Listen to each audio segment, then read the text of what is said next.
بسم اللہ الرحمن الرحیم۔ شروع اللہ کے نام سے جو بڑا مہربان نہایت رحم والا ہے۔ رسول اللہ صلی اللہ علیہ وآلہ وسلم نے فرمایا، اپنے گھروں کو قبرستان نہ بناؤ، شیطان اس گھر سے بھاگتا ہے جس میں سورۃ بقرہ پڑھی جاتی ہے۔ رسول اللہ صلی اللہ علیہ وآلہ وسلم نے فرمایا، اللہ تعالیٰ کا ارشاد ہے کہ میں نے اپنے نیک بندوں کے لیے وہ چیزیں تیار کر رکھی ہیں جنہیں نہ آنکھوں نے دیکھا، نہ کانوں نے سنا، اور نہ کسی انسان کے دل میں ان کا کبھی خیال گزرا۔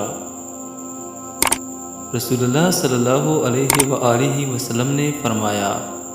جو لوگ کسی مجلس سے اٹھے اور انہوں نے اس میں اللہ کا ذکر نہ کیا ہو تو وہ ایسے ہیں گویا کسی مردار گدے پر سے اٹھے ہوں، اور آخرت میں یہ مجلس ان کے لیے حسرت کا باعث ہوگی، تمنا کریں گے کاش کہ ہم نے اس میں اللہ کا ذکر کر لیا ہوتا۔ رسول اللہ صلی اللہ علیہ وآلہ وسلم نے ارشاد فرمایا، اس ذات کی قسم جس کے ہاتھ میں میری جان ہے،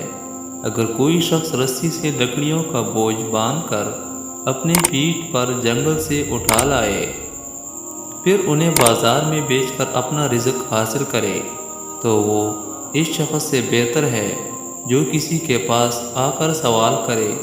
پھر جس سے سوال کیا گیا ہے وہ اسے دے یا نہ دے۔